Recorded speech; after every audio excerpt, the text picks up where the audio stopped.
Hello again, and welcome to Foreplay Radio Sex Therapy. I'm your host, certified sex therapist Laurie Watson, author of Wanting Sex Again, and blogger at Psychology Today and WebMD. And I have with me Dr. Adam Matthews, my co-host, who's a couples therapist, psychotherapist, and president of NCAMFT. Foreplay is dedicated to helping couples keep it hot. Thanks for listening. Now on to today's topic. Today's episode is sponsored by Uberlube. It's a silicone-based lubricant, and I love silicone-based products because they really last, feel great, they don't interfere with latex, and they're great for sensitive skin.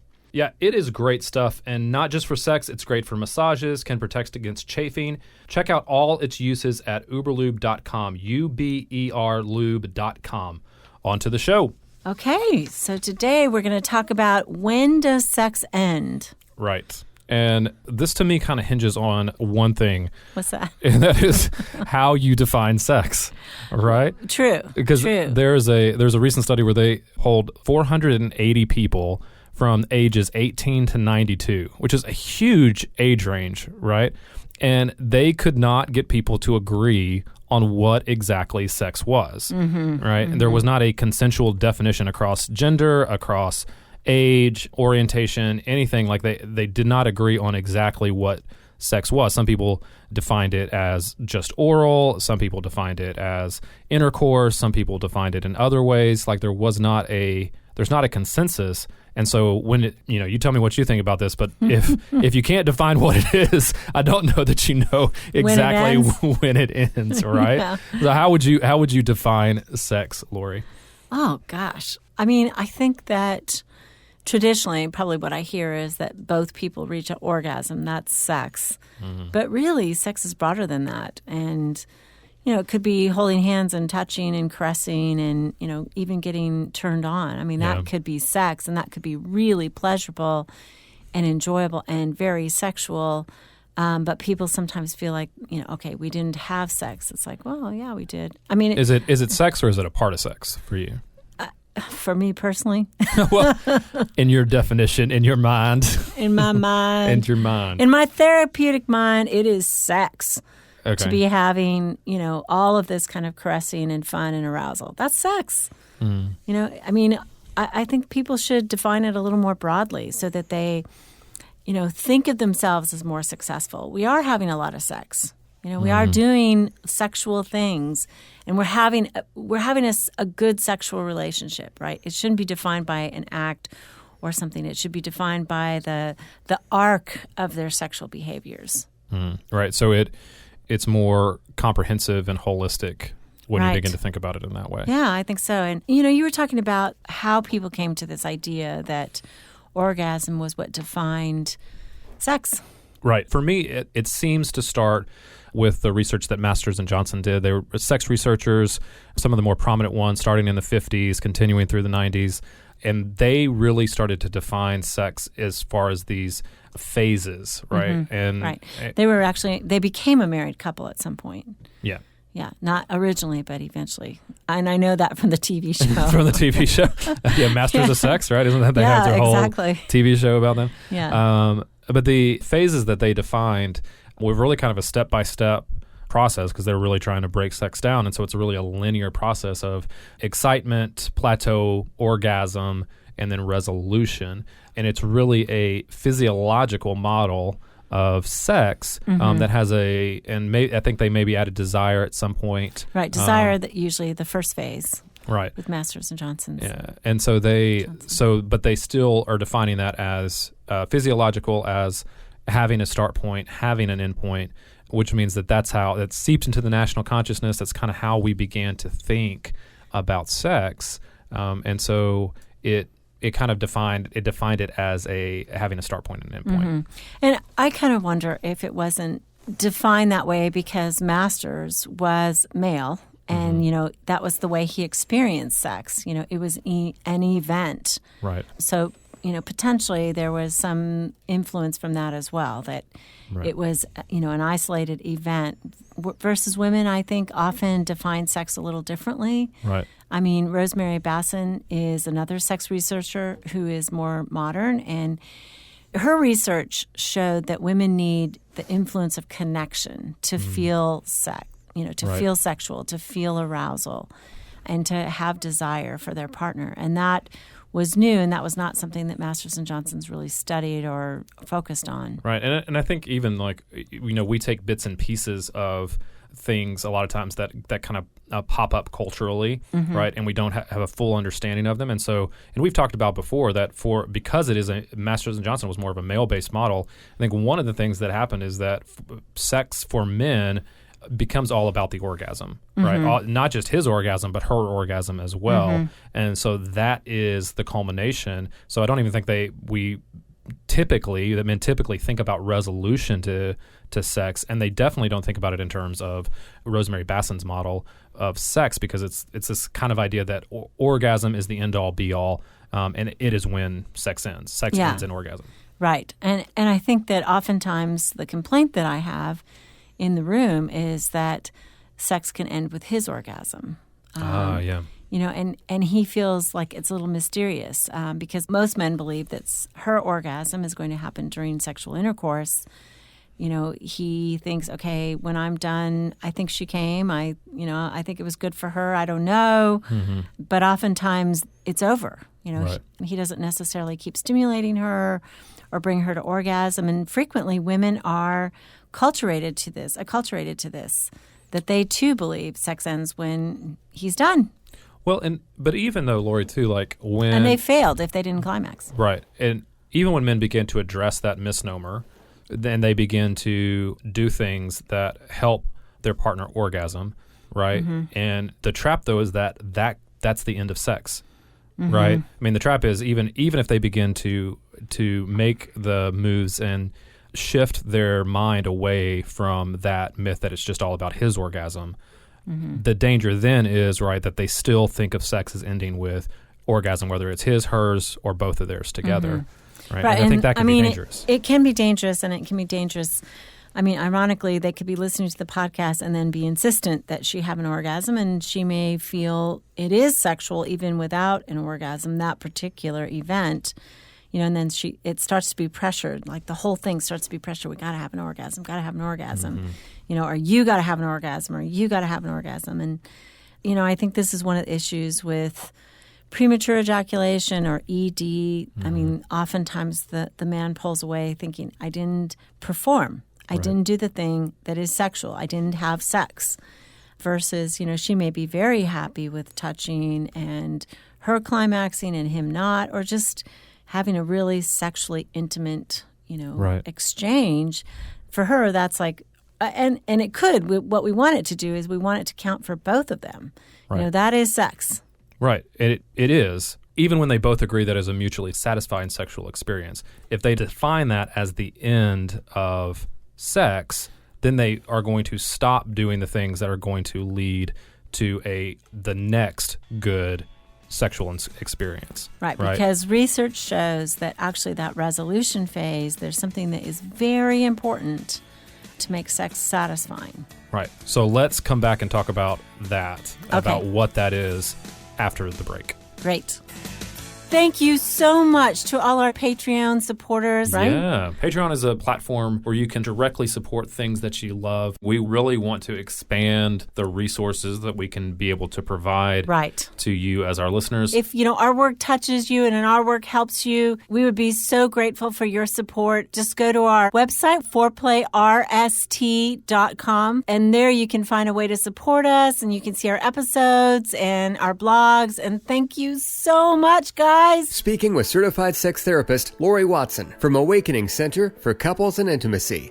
Laurie, what is an intensive? So an intensive is 12 to 14 hours of therapy all in one weekend. And it's a way to really make fast progress compared to weekly therapy. I mean, there's just so much more you can get done when you have a chunk of time. Overcome the challenges in your relationship and your sex life. Learn more about intensives and Awakening Center's other services at awakenloveandsex.com.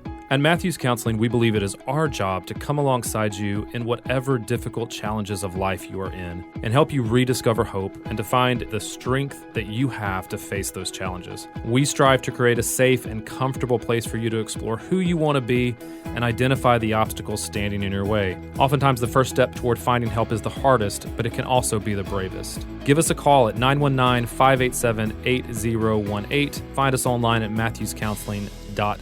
We look forward to working with you. Today we are sponsored by Uberlube. Uberlube, a high-grade silicone that stays on the surface of the skin. It's long-lasting, so great to prevent chafing and friction. It's also lightweight and non-greasy, so people actually want it on their bodies. Uberlube is used by athletes, doctors, and yes, even in hair salons for hairstyling. And Adam, do you do a lot of hairstyling? All the time, every single day, Sure. on multiple people. Right? It's my Okay. jam. But there is silicone in many conditioners, so it makes sense. And it has vitamin E, which has a nice moisturizing effect. Right. And we only promote items that we have tried and we feel passionate about. And Uberlube is one of them. It really is high class, a good product. Follow us on Instagram at Foreplay Radio Sex Therapy and be entered to win a free sample box of Uberlube. They have this cool travel package, to take with you on your summer vacation this year. So follow us from now until the end of June and be entered to win. So we are coming back talking about knowing when sex ends. And you were talking about before the break about the understanding of resolution and what happens there that can start to build toward the next good sexual experience. Right. So the studies show that it is not actually orgasm that makes sex satisfying to couples. I mean, that when people rate it, it is not that. It's not the number of orgasms. It's not the number of minutes that they have sexual intercourse. I mean, this is something super simple. Basically, it's cuddling afterwards. Resolution is its own phase, and it gets shortchanged. So really, the highest way to get more satisfaction out of sex and to have your partner feel more satisfied is to spoon and cuddle and be close afterwards physically. I mean, that is it. Yeah. Masters and Johnsons did not even talk about that. I think. What do you think cuddling does to the connection in the relationship? That skin-on-skin contact is so important to the release of oxytocin, and that is the bonding hormone. So, I mean, people, yes, they had a super high pleasurable experience, but feeling close to their partner as well as that is what makes optimal sex. So it's the cuddle. Right. And cuddling is, obviously there's intimacy involved there, right? It's a high degree of intimacy. That skin on skin is, that's the closest you can get to somebody. I think what it also does is there's a level of acceptance in cuddling that whatever happened in that sexual experience that we just had, or however we defined it as being successful, or whatever, any of the problems that happened that came up during that experience, cuddling is just acceptance of the other person. Right. And I think that just makes whatever happened safe. It made it safe to fail. It made it safe to succeed. It made it safe to be vulnerable in that experience. And I think that really kind of boost the ability to trust the next sexual experience, to be more vulnerable in the next time, to accept whatever happens, whatever failure comes up. Melty. Cuddling is melty? You melt together after sex in this, I get you. Really soft, sweet way. For some reason, I'm also thinking about butter now. Melty, soft, sweet.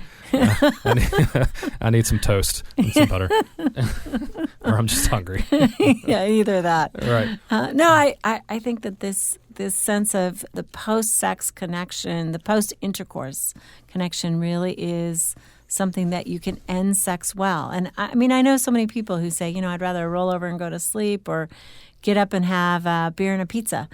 But they're missing out on something that is highly important in our sexual experience.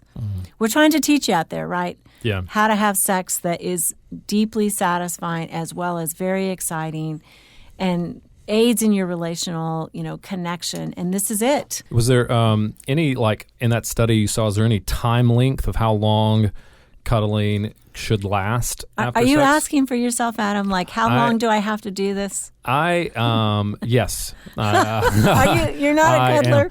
I'm not a long cuddler. I'm good with cuddling for a little while. But the length, especially right before I'm going to go to sleep, I can't go to sleep cuddling. I can't. I had a friend we were recently talking about this, and apparently him and his wife sleep like she sleeps right on top of him. Yeah. Which just like basically she uses him as a body pillow.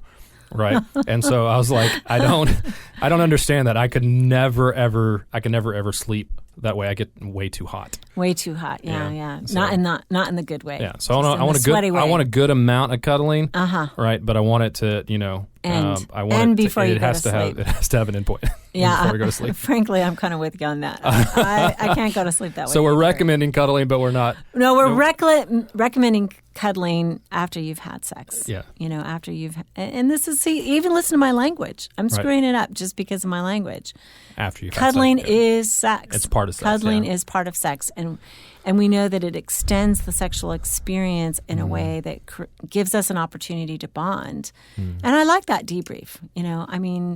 Just the few minutes of cuddling. I think just a few minutes would be wonderful. Yeah. Just hold each other, laugh, talk, enjoy that moment. That's cool. Yeah. I think the other thing that's important as well is what happens after the cuddle, right? And because I think Rosemary Bassen's, what we talked about her circular model, right? There is a sense that the cycle of sex doesn't end even after you go to sleep, right? And it's that the cuddling, I think, begins a move back toward each other for that next sexual experience. So it's just a coming back together. It's a continual connection. So anything you do, that desire phase, right, if it starts all over again almost immediately, right? And I think that's what that cuddling starts to pick up on. It's a continual phase. And then the moves toward each other beginning the next morning start the cycle all over again. And so if you get up the next morning and you ignore your spouse, right, or you ignore your partner after you've had sex, that's disconnecting, right? Right. This is the old sex begins in the kitchen, or it starts all over again, basically. Right. Sex is about our emotional connection, by and large, from the post-sex, the post-intercourse, cuddle, right into the warmth that we offer our partner the next day, the sense of closeness, or just the wink and that was great, and I love you, and so glad we did that last night, and all of that adds to a feeling of sexual connection and the desire. Like, I think especially for women, especially if you're married to a female sexual distancer, they want to know that they made you happy. Right. So instead of conveying, well, that wasn't everything, or we need to, do something else next time, or any kind of direction, communicate, that was wonderful. Yeah. And period. Right. And I hear what you're saying about women, and I think we talk about that a lot, but I also think it's important for men as well, right? I mean, I think the ability to feel desired, right. To feel you were wanted, hot, you were big, you were great. Right. Is commenting on that performance. But I think it's also lasts throughout the day. I can't tell you how many men I've had lately that want not the connection for it, that they feel like they try to make that connection throughout the day, through a text, through a phone call, and they feel like it's rebuffed, right? And so I think that there is the story that women may play out for themselves, may be more complicated than for men. As far, not complicated in a bad way, just more. Okay, explain that to me. More complex. I'm just a woman. Explain that. I don't want to mansplain to you, Laurie. So I want to be careful. You know more about that than I do. No, but you're saying something important, and I just want you to keep talking about it a little bit. Well, like the idea that men want to feel desired and wanted. Right. Yes. There are things that their female partners do and feel like they did that. a good job. Yes. And that they made her happy. Yes. All right. Men don't want to have sex with somebody, especially in partnerships, that they don't feel like wants to have sex with them. No kidding. And so being able to communicate, that was really enjoyable. I appreciated that. I appreciate if they're going to cuddle and they're not a natural cuddler, that she appreciated that effort that he might make, or even things like, you're such a hard worker for our family, right? I really appreciate how hard you're working, or just recognizing of that effort that men are putting in. I think starts the connection, starts the desire for the next sexual experience, and feels like that men are not. It's going to increase the ability for men to initiate, right? If you're in a relationship where the man is more the initiator than the female, like, it's going to increase his confidence in initiating because he feels more desired. He's not going to mind as initiating as much because he's going to feel those efforts coming back toward him. Yeah, and I would encourage the women listening to be a little more graphic sexually. Mm-hmm. To say the parts of his body that are sexual that you like, to compliment his body, his performance, the way he touched you, whatever he said that you really liked. I think men are starving to hear positive sexual feedback, and positive feedback about their sexuality. Yeah. I think that is also something that increases the cycle. Yeah. I absolutely agree with that. No disagreement for me. I would just add, too, that if it's difficult for her to start that, to go right into sexual compliments and feedback, starting with any kind of positive affirmation is going to go a long way, right? Yes. I mean, if you jump, and I think it is difficult for most women. Yeah. We're just not socialized to do that, to be that kind of open about our sexual desire and our sexual admiration. Yeah. And so we're talking about, like, beginning to think of sex as not having a firm beginning or ending, but just as a constant, continuous part of any relationship. Can be really helpful, from cuddling to connection to affirmations to praise connection, praise and compliments to connection of any kind is going to feed into that cycle sexually. Yeah. So thanks for listening to Foreplay Radio Sex Therapy. You can now call in your questions to the Foreplay question voicemail. Dial 833-MY-4PLAY. That's 833-4-PLAY. And we'll use the questions for our mailbag episodes. Hey, help us stay on top here at Foreplay. We'd love it if you would subscribe and share it with your friends. And please take 1 sec and rate and review us. Thanks so much. All content is for entertainment purposes only and should not be considered as a substitute for therapy by a licensed clinician or as medical advice from a doctor.